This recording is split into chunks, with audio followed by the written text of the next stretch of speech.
नमस्कार, मैं सुरेश कुमार, इतिहास व्याख्याता।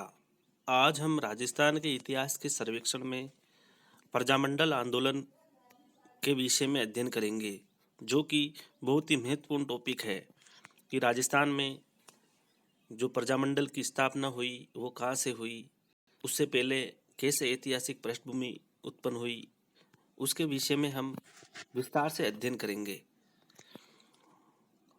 प्रजामंडल आंदोलन 1885 ईस्वी में ब्रिटिश भारत में राष्ट्रीय कांग्रेस पार्टी की स्थापना के बाद स्वतंत्रता आंदोलन एक नया रूप लेने लगा, लेकिन रियासतों की जनता को इस राष्ट्रीय धारा के साथ नहीं जोड़ा गया। भारतीय राष्ट्रीय कांग्रेस और महात्मा गांधी की ये नीति थी कि रियासतों के मामलों में कोई हस्तक्षेप नहीं किया जाए। यानी कि भारतीय राष्ट्रीय कांग्रेस और महात्मा गांधी की ये नीति थी कि रियासतों के मामलों में कोई हस्तक्षेप नहीं किया जाए एवं रियासतों के नेता स्थानीय स्तर पर ही अपनी समस्याओं से निपटे। राजस्थान में स्वतंत्रता संघर्ष का प्रथम चरण 1927 से पूर्व सामाजिक व मानवतावादी समस्याओं पर केंद्रित था। 1920 में नागपुर कांग्रेस अधिवेशन में प्रस्ताव पारित किया गया कि कांग्रेस देशी रियासतों के मामले में हस्तक्षेप नहीं करेगी। राजस्थान में संघर्ष का द्वितीय चरण 1927 में अखिल भारतीय देशी राज्य लोक परिषद की स्थापना के साथ प्रारंभ हुआ।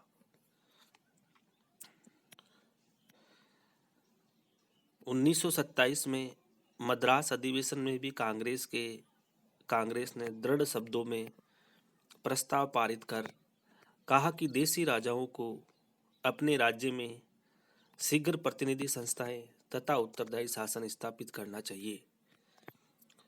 संघर्ष का तीसरा चरण 1938 में हरिपुरा कांग्रेस अधिवेशन में पारित उस प्रस्ताव से माना जाता है जिसमें कांग्रेस ने देशी रियासतों में स्वतंत्रता संघर्ष संबंधी राज्यों के लोगों द्वारा चलाने की बात कही गई।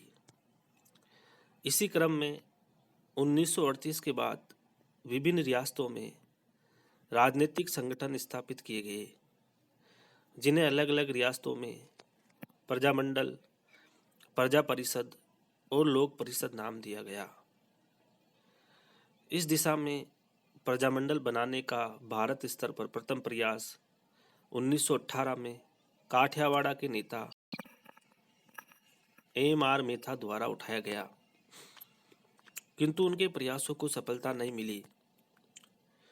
प्रजामंडल की स्थापना का मुख्य उद्देश्य रियासती कुशासन को समाप्त कर उसमें व्याप्त बुराइयों को दूर करना तथा नागरिकों को उनके मौलिक अधिकार दिलवाना था।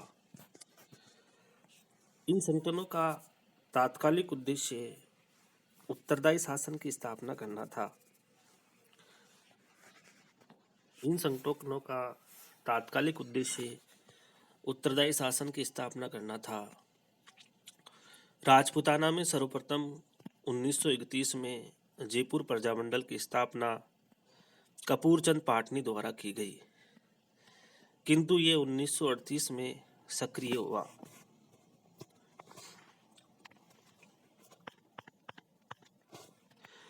उन्नीस में त्रिपुरी अधिवेशन में कांग्रेस द्वारा देशी रियासतों के साथ हस्तक्षेप की नीति त्याग कर पूर्ण सहयोग की नीति का प्रस्ताव पारित किया था। 1938 के पश्चात लगभग सभी रियासतों में प्रजामंडल की स्थापना हो गई थी। प्रजामंडल आंदोलनों के दौरान राजस्थान में निम्नलिखित संगठनों की भूमिका रही, जैसे राजस्थान सेवा संघ 1919 में अर्जुनलाल सेठी, केसरी सिंह बारठ, विजय सिंह पथिक, रामनाथ व हरिभाई किंकर ने गांधी जी की प्रेरणा से वर्धा महाराष्ट्र में राजस्थान सेवा संघ की स्थापना की। यानी कि राजस्थान सेवा संघ की स्थापना 1919 में अर्जुनलाल सेठी, केसरी सिंह बारठ, विजय सिंह पथिक, रामनारायण चौधरी वे हरिभाई किंकर ने गांधी जी की प्रेरणा से वर्धा महाराष्ट्र में राजस्थान सेवा संघ की स्थापना की। विजय सिंह पथिक ने राजस्थान में राजनीतिक चेतना जगाने के उद्देश्य से राजस्थान सेवा संघ की स्थापना 1920 में अजमेर में की, यानी कि वहां से वर्धा से अजमेर ट्रांसफर कर दिया गया 1920 में। पथिक जी इस संस्था के अध्यक्ष वे रामनारायण चौधरी मंत्री थे। राजस्थान में राजनीतिक चेतना जागृत करने का सबसे ज्यादा श्रेय राजस्थान सेवा संघ को है। इस संस्था का उद्देश्य जनता की शिकायतों का निवारण कर वे प्रजा के साथ मधुर संबंधों की स्थापना करना था। नेक्स्ट है राजपूताना मध्य भारत सभा। इस संस्था की स्थापना 1918 के दिल्ली कांग्रेस अधिवेशन के समय जमनालाल बजाज की अध्यक्षता में दिल्ली के चांदनी चौक स्थित मारवाड़ी पुस्तकालय में की गई। इसके प्रधान सभापति जमनालाल बजाज व उपाध्यक्ष गणेश शंकर विद्यार्थी चुने गए। इनका मुख्यालय कानपुर रखा गया। अर्जुनलाल सेठी व विजय सिंह पथिक इस संस्था के प्रमुख कार्यकर्ता थे। अर्जुनलाल सेठी व विजय सिंह पथिक इस संस्था के प्रमुख कार्यकर्ता थे। 1920 के नागपुर कांग्रेस अधिवेशन के समय इस संस्था ने एक प्रदर्शनी लगाई जिसमें सामंती अपव्ययता, जनता की उदासीनता, दंड के अमानवीय तरीके तथा गरीब किसानों की दुर्दशा को कांग्रेस के सदस्यों को बताया। राजपूताना मध्य भारत सभा का प्रथम अधिवेशन 1919 में पंडित गिरधर शर्मा की अध्यक्षता में हुआ। दिल्ली में जनता में राजनीतिक चेतना उत्पन्न करने और उत्तरदायी सरकार स्थापित करने के उद्देश्य से इसकी स्थापना हुई। इसका दूसरा अधिवेशन अमृतसर में, तीसरा अजमेर में व चौथा नागपुर में हुआ था।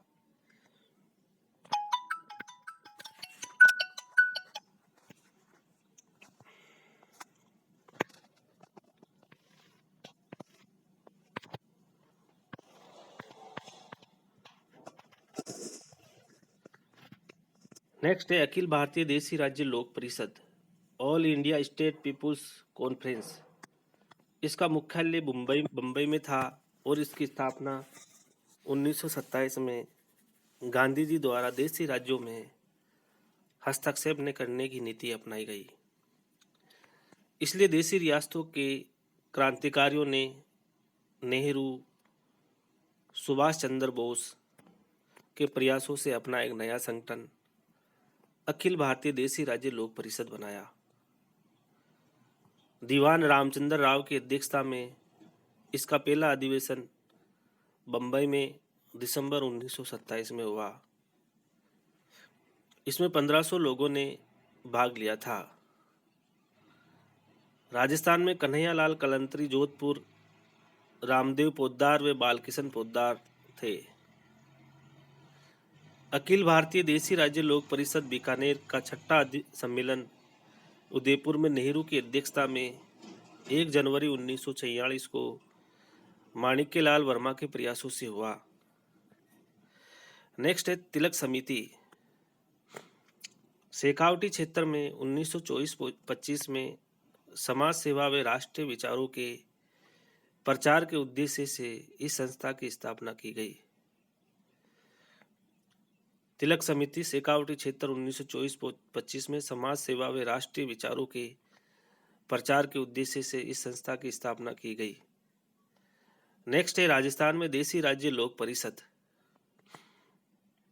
राजस्थान के राजनीतिक इतिहास में अजमेर का सदैव ही महत्व रहा है। राजस्थान के स्वाधीनता आंदोलन में भी इस नगर का महत्वपूर्ण स्थान था। 1927 ईस्वी में देशी राज्य लोक परिषद के प्रथम अधिवेशन के बाद राजस्थान के कार्यकर्ता अत्यधिक उत्साह से वापस लौटे। वे भी संस्था की क्षेत्रीय परिषद का गठन करना चाहते थे ताकि राजस्थान के सभी राज्यों की गतिविधियों में समन्वय रखा जा सके। 1931 ईस्वी में रामनारायण चौधरी ने अजमेर में इस संस्था का प्रथम प्रांतीय अधिवेशन किया। जयनारायण व्यास ने इसी प्रकार का सम्मेलन जोधपुर में करने का प्रयास किया, किंतु जोधपुर दरबार की दमनात्मक नीति के कारण इस सम्मेलन का आयोजन ब्यावर में किया, लेकिन राजस्थानी राज्यों की क्षेत्रीय परिषद का गठन नहीं हो सका। 1937 ईस्वी में इसके लिए एक और प्रयास किया गया, किंतु राजस्थानी नेताओं के दृष्टिकोण में मतक्य न होने के कारण ये प्रयास विफल रहा। वस्तुतः अखिल भारतीय देशी राज्य लोक परिषद की स्थानीय इकाइयां, जिन्हें प्रजामंडल, प्रजा परिषद या लोक परिषद के नाम से जाना जाता था, पहले से कार्य कर रही थी। अब हम पढ़ेंगे राजस्थान के प्रजामंडल और उसमें जयपुर प्रजामंडल आंदोलन के विषय में अध्ययन करेंगे। इससे पहले हमने जो प्रजामंडल स्थापना की ऐतिहासिक पृष्ठभूमि, अखिल भारतीय देशी राज्य लोक परिषद, प्रजा के बारे में अध्ययन किया। जयपुर प्रजामंडल। जयपुर में अर्जुनलाल सेठी ने सर्वप्रथम जन जागृति फैलाई थी। इन्होंने जयपुर में वर्धमान विद्यालय की स्थापना की। जयपुर में अर्जुनलाल सेठी ने सर्वप्रथम जन जागृति फैलाई थी। इन्होंने जयपुर में वर्धमान विद्यालय की स्थापना की, जिसमें जोरावर सिंह बारठ, प्रताप सिंह बारठ जिससे क्रांतिकारी अध्ययनरत रहे। सीकर जिले के सेठ जमनालाल बजाज, गांधी जी का पांचवा पुत्र, ने जयपुर में 1927 में चरखा संघ की स्थापना की। सीकर जिले के सेठ जमनालाल बजाज, जो कि गांधी जी का पांचवा पुत्र, ने जयपुर में 1927 में चरखा संघ की स्थापना की। राजस्थान का प्रथम प्रजामंडल जयपुर प्रजामंडल था, जिसकी स्थापना 1931 में कर्पूरचंद पाटनी द्वारा की गई, जो राजनीतिक दृष्टि से अधिक प्रभावशाली नहीं रहा। 1936-37 में जमनालाल बजाज व 1936-37 में जमनालाल बजाज के प्रयासों व हीरालाल शास्त्री के सहयोग से प्रजामंडल का पुनर्गठन हुआ और श्री चिरंजी लाल मिश्र को अध्यक्ष तथा मंत्री हीरालाल शास्त्री को बनाया। कर्पूरचंद पाटनी, हरीशचंद्र शर्मा, चिरंजी लाल अग्रवाल कार्यकारिणी में सम्मिलित थे। शास्त्री जी के जीवन कुटीर के कार्यकर्ताओं द्वारा गांव-गांव में प्रजामंडल का संदेश पहुंचाया गया। 9 मई 1938 में जमनालाल बजाज की अध्यक्षता में प्रथम अधिवेशन शास्त्री जी के प्रयासों से शेखावटी किसान को भी जयपुर प्रजामंडल में शामिल कर लिया गया। 9 मई 1938 में जमनालाल बजाज की अध्यक्षता में प्रथम अधिवेशन हुआ और शास्त्री जी के प्रयासों से शेखावटी किसान सभा को भी जयपुर प्रजामंडल में शामिल कर लिया। इस समय सवाई जय सिंह जयपुर का शासक था और ब्यूचेम्प नामक अंग्रेज उनका मंत्री था। जयपुर सरकार द्वारा जमनालाल बजाज के राज्य में प्रवेश पर पाबंदी लगा दी। चूंकि श्री बजाज जयपुर राज्य की सीमा में नहीं रहते थे, इसलिए संस्था का पंजीकरण नहीं हो पाया। फरवरी 1939 में राज्य द्वारा लगाए गए प्रतिबंध को तोड़कर जयपुर में प्रवेश करने पर बजाज को बंदी बना लिया गया। उन्हीं के साथ अन्य नेताओं जैसे शास्त्री जी, चिरंजी लाल अग्रवाल वे पाटनी जी को बंदी बनाया गया। प्रजामंडल को अवैध घोषित किया गया। अवैध घोषित होने के बाद कार्यालय आगरा स्थानांतरित कर दिया गया। प्रमुख नेताओं की गिरफ्तारी के बाद सत्याग्रह आंदोलन का संचालन गुलाबचंद कासलीवाल व दौलतमल भंडारी के नेतृत्व में शुरू हुआ। गुलाबचंद कासलीवाल व दौलतमल भंडारी के नेतृत्व में शुरू हुआ। 18 मार्च 1939 को दुर्गावती देवी शर्मा के नेतृत्व में महिला सत्याग्रहियों द्वारा गिरफ्तारी दी गई। गांधी जी ने जमनालाल बजाज की गिरफ्तारी को अखिल भारतीय प्रश्न बनाने की चेतावनी दी। 7 अगस्त 1939 को एक समझौता हुआ जिसके तहत प्रजामंडल को मान्यता देने वे कार्यकर्ताओं को रिहा करना शामिल था। 1940 में प्रजामंडल का विधिवत पंजीकरण हुआ। हीरालाल शास्त्री इसके पहले अध्यक्ष बने। 1940 में ब्यूचैम्प को हटाकर वीटी कृष्णमाचारी को जयपुर का नया दीवान बनाया गया और सर मिर्जा इस्माइल को जयपुर का प्रधानमंत्री बनाया गया। जेंटलमैन एग्रीमेंट वेरी इंपॉर्टेंट है, ये क्या था उसके विषय में हम पढ़ते हैं। जयपुर प्रजामंडल के तत्कालीन अध्यक्ष श्री हीरालाल शास्त्री एवं प्रधानमंत्री मिस्टर इस्माइल के बीच 1942 में यह समझौता हुआ, जिसके तहत महाराजा ने राजकाज में जनता को शामिल करने की नीति का उल्लेख किया। भारत छोड़ो आंदोलन एवं जयपुर प्रजामंडल, ये प्रजामंडल भारत छोड़ो आंदोलन में पूर्णतः अलग या निष्क्रिय रहा। आजाद मोर्चे का गठन 1942, यानी कि पूछ लिया जाता है कि भाई कौन सा प्रजामंडल भारत छोड़ो आंदोलन के तहत निष्क्रिय रहा, तो हमें बताना पड़ेगा जयपुर प्रजामंडल। अब आजाद मोर्चे का गठन 1942, बाबा हरिश्चंद्र, रामकरण जोशी, दौलत राम भंडारी द्वारा 1942 में आजाद मोर्चा नामक संगठन गठित कर जयपुर में भारत छोड़ो आंदोलन शुरू किया। 26 अक्टूबर 1942 को रियासत द्वारा एक समिति का गठन किया गया। 26 अक्टूबर 1942 को रियासत द्वारा एक समिति का गठन किया गया। पंडित नेहरू के प्रयासों से 1945 में आजाद मोर्चे का प्रजामंडल में विलय किया गया। जून 1944 में संवैधानिक सुधारों की घोषणा के तहत जयपुर राज्य सरकार अधिनियम पास हुआ, जिसके तहत 1945 में विधानसभा एवं प्रतिनिधि सभा के चुनाव हुए। 1945 में चुनावों में प्रजामंडल को विशेष सफलता नहीं मिली। मार्च 1946 में विधानसभा में टीकाराम पालीवाल द्वारा उत्तरदायी शासन स्थापित करने का प्रस्ताव पास किया गया।